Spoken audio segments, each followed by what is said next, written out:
जय महाकाल, जय महाकाली दोस्तों। आप सभी का मेरे यूट्यूब चैनल अघोरी माँ काली की शादी का चैनल में बहुत बहुत स्वागत है। आशा करती हूँ कि आप सभी स्वस्थ होंगे, तंदुरुस्त होंगे और खुशहाल होंगे। महादेव और महाकाली का आशीर्वाद आप सब पर बना रहे। आप सभी स्वस्थ, तंदुरुस्त और खुशहाल रहे और महादेव और महाकाली के आशीर्वाद से आप सबके घर पर अन्न धन के भंडार भरे और आप सभी स्वस्थ रहें। यही मैं महादेव और महाकाली से आप सबके लिए प्रार्थना करती हूँ। तो मैं सबसे पहले आप सभी का धन्यवाद करना चाहती हूँ कि आप सभी जिस तरह से मुझे सपोर्ट कर रहे हैं, तो इस तरह से आप मुझे सब सपोर्ट करते रहिए और मेरे चैनल को ज़्यादा से ज़्यादा लाइक कीजिए, सपोर्ट कीजिए और मेरी वीडियो को ज़्यादा से ज़्यादा शेयर कीजिए। अगर आप पहली बार मेरे चैनल पर आते हैं तो आप मेरी वीडियो को पूरा अंत तक देखा करें, क्योंकि ऐसा हो सकता है कि मैं वीडियो के बीच में या वीडियो के अंत में कुछ ऐसी महत्वपूर्ण जानकारी बता दूं जो आपके काम आए। तो इसलिए आप कोशिश करें कि जब भी आप वीडियो को देखें तो पूरा अंत तक ज़रूर देखें। तो आज मैं जिस चीज़ के लिए ये वीडियो जानकारी के साथ बना रही हूँ वो है कि माँ काली की कौन सी ऐसी साधना है जिसको करने से माँ काली के प्रत्येक दर्शन होते हैं। माँ काली की एक ऐसी साधना मैं आपको बताने जा रही हूँ जिसको करने से माँ काली के प्रत्येक दर्शन आपको होंगे। लेकिन इस चीज़ को पहले आप करने से पहले आपको एक बात मैं बता देना चाहती हूँ। ये नहीं कि आप साधना कर रहे हैं तो आप बोले जी कि अब तो हमने साधना करी है इतने दिनों की, तो हमें माँ काली के प्रत्येक दर्शन तो अब होने ही चाहिए। ऐसा नहीं है। ऐसा आपके साथ जब होगा जब आप माँ काली के प्रति सच्चे मन से प्यार रखेंगे, माँ काली के प्रति सच्चे मन से उन पर विश्वास रखेंगे।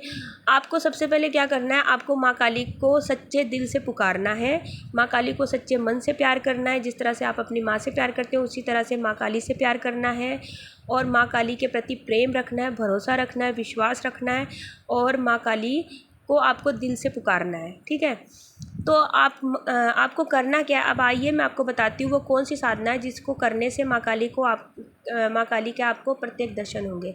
आपको क्या करना है कि अगर आपके पास माँ काली की मूर्ति या तस्वीर है तो ठीक है, अगर नहीं है तो आप माँ काली की एक अच्छी सुंदर सी सौम्य रूप में माँ काली की तस्वीर लेकर आएँ। ठीक है, उसके बाद आपको माँ काली के लिए एक दिन पहले ही आपको क्या करना है, माँ काली के लिए थोड़ा सा भोग के तौर पर प्रसाद बनाना है। जैसे प्रसाद लाना है कि आप पेड़े ला सकते हैं या मिठाई ला सकते हैं। ठीक है, 5 तरह की मिठाई ला सकते हैं या माँ के लिए पेड़े ला सकते हैं। गुलड़ का फूल लेना है, इत्र लेना है और माँ के लिए 16 श्रृंगार लेना है और साथ ही माँ के लिए चुन्नी लेनी है। ठीक है, और आपको क्या करना है कि आपको किसी भी शनिवार से ब्रह्म मुहूर्त में उठना है। सबसे पहले तो आपको ब्रह्म मुहूर्त में सुबह 4 बजे उठना है, स्नान आदि करना है, साफ और स्वच्छ वस्त्र पहनने हैं। आप कोशिश करें कि आप लाल वस्त्र धारण करें। ठीक है, और आप माँ के लिए भी जो पूजा का सामान यूज़ कर रहे हैं वो भी लाल रंग में ही यूज़ करें, क्योंकि जब हम घर गृहस्थी में होते हैं तो हमें लाल रंग का ही प्रयोग करना चाहिए माँ काली के लिए। क्योंकि जो काला रंग हम यूज़ करते हैं वो ज़्यादातर मतलब जो तांत्रिक पूजाएं होती हैं उसमें प्रयोग किया जाता है। ठीक है, किया जाता है। ये आपके ऊपर निर्भर है कि आप माँ को काली चुन्नी पहनाना चाहते हैं, काला आसन देना चाहते हैं या फिर अपने लिए किस तरह का रंग का प्रयोग करना चाहते हैं। आप काले रंग से माँ की पूजा आराधना, माँ को काले आप सौम्य रूप में चलाना चाहते हैं या माँ को तामसिक रूप में चलाना चाहते हैं, ये आपके ऊपर है। ठीक है, लेकिन कोशिश यही करें कि अगर आप घर गृहस्थी में हैं तो आपको माँ के लिए लाल रंग का ही प्रयोग करना है और खुद के लिए भी लाल रंग का ही प्रयोग करना है। तो आप ब्रह्म मुहूर्त में उठेंगे शनिवार को, जल्दी सुबह ब्रह्म मुहूर्त में उठेंगे, नहा धोकर आपने लाल वस्त्र धारण करने हैं माँ के लिए। फिर आपको अपने घर के मंदिर में जाना है। उसके बाद आपने क्या करना है, माँ आपने जो पूजा स्थल है उसे अच्छे से साफ़ करना है, गंगा जल से छिड़काव करना है और माँ को स्नान आदि कराना है। ठीक है, उसके बाद आपको माँ को जो आसन देना है वो नीचे लाल रंग का कपड़ा बिछाकर फिर माँ को उसके ऊपर विराजमान करना है। ठीक है, उसके बाद आपको क्या करना है, माँ को 16 श्रृंगार करना है, माँ का पैरों में आलता लगाना है, माँ को साफ वस्त्र पहनाने हैं और साथ ही माँ के आगे फिर आपने क्या करना है, माँ के आगे आपने दिया जलाना है। दिए में आप जो भी तेल का प्रयोग करते हैं, अगर आप तिल के तेल का प्रयोग करते हैं तो आप तिल के तेल का प्रयोग कर सकते हैं। अगर आप सरसों का तेल का प्रयोग करते हैं तो आप सरसों के तेल का प्रयोग कर सकते हैं। अगर आप घी का प्रयोग करते हैं तो आप घी का प्रयोग कर सकते हैं, लेकिन कोशिश यही होनी चाहिए कि माँ के लिए सरसों का तेल का ही प्रयोग करें। तो आपको एक बड़ी सी जोत लेनी है। आप चाहे तो मिट्टी की भी जोत ले सकते हैं, दिया ले सकते हैं। उसमें आपको सरसों का तेल डालना है, या आप जो भी तेल यूज़ करते हैं आप उस चीज़ का प्रयोग कर सकते हैं, ठीक है। फिर उसके बाद आपको माँ के आगे दिया जलाना है। दिया जलाकर उसके बाद आपने अपने लिए आसन बिछाना है, उस पर बैठना है। और उसके बाद आपने क्या करना है, माँ के आगे संकल्प करना है कि हे माँ, संकल्प के लिए मैं आपको पहले बता चुकी हूँ कि आपको क्या करना है। संकल्प के लिए आप सीधे हाथ में गंगा जल, थोड़े से चावल और एक फूल लेंगे और माँ के आगे संकल्प करेंगे। अपना नाम, अपने पति या पिता का नाम बोल के, अपना शहर, गोत्र, जिस टाइम से आप माँ की साधना स्टार्ट करें उस टाइम को, उस दिन को बोलकर, और इस तरह से आप संकल्प करेंगे कि मेरा नाम ये है, मेरे पति या मेरे पिता का नाम ये है, मैं इस दिन, इस समय इस साधना को करने जा रहा या जा रही हूँ और इतने दिन की मेरी साधना है। इस तरह से आप बोलेंगे, ठीक है।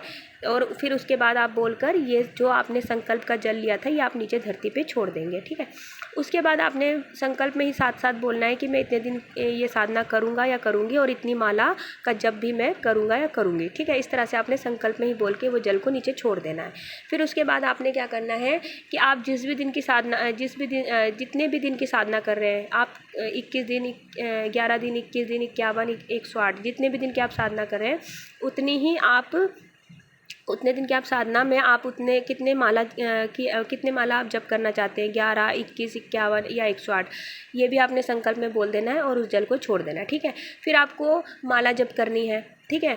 तो जब आप नए सिरे से पूजा कर रहे हैं, नए सिरे से साधना कर रहे हैं, तो आप कोशिश करें कि आप 11 दिन की ही साधना का संकल्प लें और 11 माला की ही साधना का संकल्प करें, ठीक है। इस तरह से आपने साधना स्टार्ट करनी है माँ की। फिर मैं आपको मंत्र बता देती हूँ वो कौन कौन से मंत्र हैं। उसमें से जो आपको सही लगता है, जो आसान लगता है, आप उस मंत्र का संकल्प बीच में माँ के संकल्प में बोल सकते हैं कि मैं इस मंत्र का जप इतनी माला इतने दिनों तक साधना में करूँगा या करूँगी, ठीक है। तो मंत्र है, जैसे आप नवाण मंत्र का प्रयोग कर सकते हैं, ओम ऐं ह्रीं क्लीं चामुंडाय विच्चे, क्योंकि नवाण मंत्र एक खुद से ही सिद्ध मंत्र है, ठीक है। दूसरा, आप ओम क्रीम कालिकाय नमः इस मंत्र का भी प्रयोग कर सकते हैं, या ओम श्री महाकालिकाय नमः इस मंत्र का भी प्रयोग कर सकते हैं, या क्रीम क्रीम क्रीम क्रीम इस मंत्र का भी प्रयोग कर सकते हैं।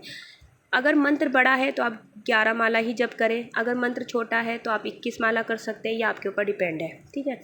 फिर आपने माँ के आगे और एक बात का और ध्यान रखें कि जिस टाइम आप माँ के लिए पूजा स्टार्ट करेंगे पहले दिन से, आपको उतने ही दिन, जैसे आप 11 दिन की साधना करें तो आपको उतने दिन उसी टाइम ही माँ की पूजा करनी है। ये नहीं कि आप सुबह में ब्रह्म मुहूर्त में एक दिन कर रहे हैं तो अगले दिन आप 8 बजे कर रहे हैं, उससे अगले दिन आप 9 बजे कर रहे हैं, 10 बजे, ऐसे नहीं करना है। आप जिस टाइम साधना का संकल्प ले रहे हैं, जितनी माला कर रहे हैं, आपको अगले दिन भी उतने ही समय पे पूजा करनी है, उतनी माला जप करना है, ठीक है। फिर आप जब माला जपेंगे तो सबसे पहले आप गणेश जी का जप करेंगे, ओम गण गणपति नमः, एक माला जप करेंगे। फिर दूसरी माला आप ओम नमः शिवाय की करेंगे, एक माला आपने वो जप करनी है, ठीक है। फिर तीसरी माला आप अपने गुरु मंत्र का करेंगे। अगर आपके गुरु ने आपको कोई मंत्र दे रखा है तो आप उस मंत्र का जाप करेंगे, एक माला। उसके बाद आपने जितना संकल्प में बोला है कि मैं 11 माला जपूंगा या जपूंगी, या मैं 21 जपूंगी या जपूंगा, तो आपने उतनी माला जिस मंत्र का बोला है, जैसे नवाण मंत्र का बोला है, या ओम क्रीम कालिकाय नमः का बोला है, या क्रीम क्रीम का बोला है, तो आप उतनी माला 11, 21 या 51 जप करेंगे। उसके बाद आपने माँ का छोटा सा हवन करना है। हवन में आपको पहले भी बता चुकी हूँ कि किस तरह से करना है। एक मिट्टी का छोटा सा आप कटोरा ले सकते हैं, या छोटा सा हवन कुंड ले सकते हैं। उस पर आपको गाय का उपला अच्छे से जला के भी ले सकते हैं और बिना जलाए भी ले सकते हैं, ऐसा कुछ नहीं है, ठीक है। आप छोटा सा एक उपला रख सकते हैं, उसके ऊपर आप कपूर रखेंगे, और आपके पास अगर हवन सामग्री है तो ठीक है, नहीं है तो आप घी, गुड़ और काले तिल से भी हवन कर सकते हैं आप, ठीक है। इस तरह से आप माँ के आगे हवन करेंगे। और फिर आप भोग प्रसाद में जो लाए थे, आप भोग प्रसाद के तौर पर माँ को एक बताशे के ऊपर 2 लौंग का जोड़ा रख के माँ को लौंग बताशे का भोग दे सकते हैं, या फिर आप माँ को या तो आप फिर माँ को जो आप पंच मिठाई लाए हैं तो उसमें से थोड़ा थोड़ा माँ को भोग लगा सकते हैं, या फिर आप पेड़े का भोग लगा सकते हैं, या फिर आप माँ के लिए खीर बना सकते हैं, खीर का भोग लगा सकते हैं, या फिर माँ के लिए हलवा पूड़ी का भोग लगा सकते हैं। ये आपके ऊपर डिपेंड है कि आप माँ को किस तरह का भोग लगाना चाहते हैं। लेकिन एक बात का ध्यान रखिए कि जिस दिन आप पहले दिन से जिस तरह से साधना करेंगे, अगर आप माँ को पेड़े का भोग लगा रहे हैं तो आप जितने भी दिन साधना करने का आपने संकल्प लिया है 11, 21, 51 या 108, उतने दिन आप माँ को पेड़े का ही भोग लगाएंगे। ठीक है। अगर आप माँ को हलवा पूड़ी का भोग लगा रहे हैं तो आप हलवा पूड़ी का ही भोग लगाएंगे। अगर आप माँ को लौंग बताशे का भोग लगा रहे हैं तो आप लौंग बताशे का ही भोग लगाएंगे। ठीक है। और एक चीज़ और आपको ध्यान रखनी है कि आप जिस दिन से पहले दिन से पूजा कर रहे हैं, जिस टाइम आप कर रहे हैं उसी टाइम आप डेली अपनी आराधना, अपनी साधना करेंगे। ठीक है। और जितने दिन की भी आप साधना कर रहे हैं, जैसे 11, 21, 51, उतने ही जैसे आपकी पूजा पूरी हो जाती है, जैसे आपने 11 दिन बोला है, 11 दिन की आपकी पूजा पूरी हो जाती है, तो उसके बाद आपने क्या करना है कि जिस तरह से हम नवरात्रों में पूजा करते हैं, फिर जो से हम अष्टमी या नौवीं पूजते हैं तो हम कंजके बिठाते हैं, फिर हमें उसी तरह से माँ की कढ़ाई चढ़ानी है। माँ के लिए आप हलवा पूड़ी या खीर बना सकते हैं, या फिर हलवा पूड़ी बना सकते हैं, या फिर आलू पूड़ी बना सकते हैं, जो भी आपकी श्रद्धा हो आप वो बनाकर कंजक बिठाएंगे और कंजकों को भोग लगाएंगे। ठीक है। और माँ को भी भोग लगाएंगे इस तरह से। और उस दिन आप थोड़ा सा एक हवन करेंगे। ठीक है। इस तरह से आपको अपनी पूजा और अपनी साधना को कंप्लीट करना है। अब मैं आपको बताती हूँ कि आपको कौन से नियम का पालन करना है। देखिए, जब आप साधना में हैं 11 दिन, 21 या 51 दिन, जितने भी दिन की आपने साधना की संकल्प किया है, तो आपको नियम यही पालन करना है कि अगर इस बीच आपको जो भी अनुभव होते हैं पूजा के दौरान, आपको वो अनुभव किसी को बताने नहीं है, क्योंकि जब हम अपने अनुभव किसी को बता देते हैं तो हमें अनुभव होने बंद हो जाते हैं। ठीक है।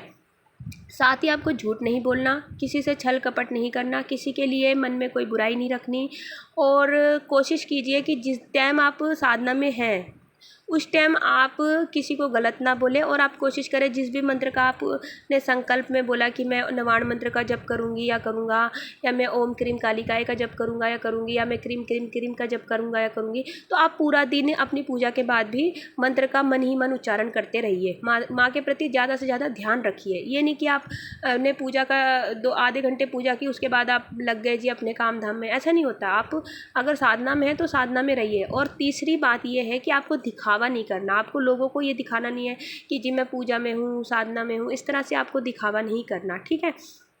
आपको झूठ नहीं बोलना, दिखावा नहीं करना, और आपके किसी के ऊपर गुस्सा नहीं करना, किसी को गाली गलौज नहीं करना। ठीक है। गलत भावना नहीं लाना अपने मन में। इस तरह के आपको नियमों का पालन करना है।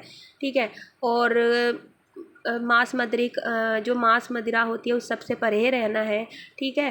और कोशिश करिए कि जब आप साधना में हैं तो आप लहसुन प्याज भी ना ही प्रयोग करें तो अच्छा है। ठीक है।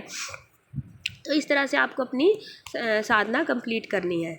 और मैं एक चीज़ आपको और बोलना चाहती हूँ कि आपको क्या, हाँ, जो आप जैसे आपने पहले दिन में आपने साधना करी, आपने फिर जो गुल्लड़ का फूल आप पहले दिन की साधना में माँ के चरणों में रखेंगे, तो आप पूरे 11 दिन में भी माँ के जिस तरह से मैं आपको बताना ये चाहती हूँ कि जिस तरह से आप पहले दिन की पूजा करेंगे उसी तरह से आप 11 दिन की पूजा कंटिन्यू करेंगे। अगर आप 11 दिन की साधना में या 21 दिन की साधना में, तो आपको 11 दिन ही ऐसी पूजा करनी है। ठीक है।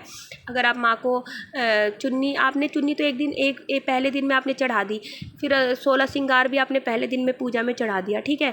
लेकिन डेली आप माँ को क्या चढ़ा सकते हैं, डेली आप माँ को पूजा में आप गुलर का फूल चढ़ा सकते हैं, माँ को इत्र लगा सकते हैं, और जो भोग प्रसाद आप पहले दिन से चढ़ा रहे हैं वो चढ़ा सकते हैं। आप एक्स्ट्रा में भी चढ़ा सकते हैं। ऐसा नहीं कि आपने स्टार्टिंग में लौंग बताशे का भोग दिया तो आप 11 दिन लौंग बताशे ही दे रहे हैं। आप लौंग बताशे के अलावा भी माँ को फल चढ़ा सकते हैं, माँ के लिए खीर बना सकते हैं। लेकिन जो आप पहले दिन में चढ़ा रहे हैं वो तो आपको कंटिन्यू साधना के तौर पे चढ़ाना ही है, लेकिन उसके अलावा भी आप चढ़ा सकते हैं। और गुलड़ का फूल तो आप डेली ही अपनी साधना में जब आप 11 दिन की साधना, 21 दिन की साधना में है तो डेली माँ के चरणों में चढ़ाए। ठीक है। तो इस तरह से आपको अपनी साधना कंप्लीट करनी है। और हाँ, एक चीज़ मैं आपको और बोल देना चाहती हूँ कि ये नहीं कि अब साधना तो जी हमने 11 दिन की करी थी, 21 दिन की करी थी या 51 दिन की करी थी, अब हमें प्रत्येक दर्शन क्यों नहीं हुए। तो देखिए, प्रत्येक दर्शन जब भी होते हैं जब हम अपने मन के अंदर माँ के प्रति सच्चा प्रेम रखते हैं। ठीक है। ये नहीं कि हमें साधना पे ही डिपेंड रहना है। माँ के प्रति सच्चा प्रेम रखना है, सच्चा प्यार रखना है, माँ के प्रति विश्वास रखना है और माँ को दिल से पुकारना है। ठीक है, जिस तरह परमहंस जी महाराज थे, वो किस तरह अपनी अपनी अपनी माँ से प्रेम करते थे, इसी तरह का प्यार हमें अपनी माँ के प्रति रखना है। ठीक है, तो माँ दौड़कर आपके पास आएंगी, माँ दौड़कर आपके पास आएंगे और आपको प्रत्यक्ष रूप से दर्शन होंगे, सपने के माध्यम से भी आपको दर्शन होंगे और माँ आपको 101% सपने के माध्यम से दर्शन देंगी। और आप इस तरह से साधना आराधना करके देखिए, लेकिन आपको विश्वास रखना है। मैं फिर आपको बता रही हूँ कि आपको माँ के ऊपर विश्वास रखना है, भरोसा रखना है, माँ के प्रति सच्चा प्रेम रखना है और माँ के प्रति अपना भाव रखना है सच्चा। सबसे पहले आपको ये चीज़ें लेके चलनी है, तभी आपको माँ के प्रत्येक दर्शन होंगे।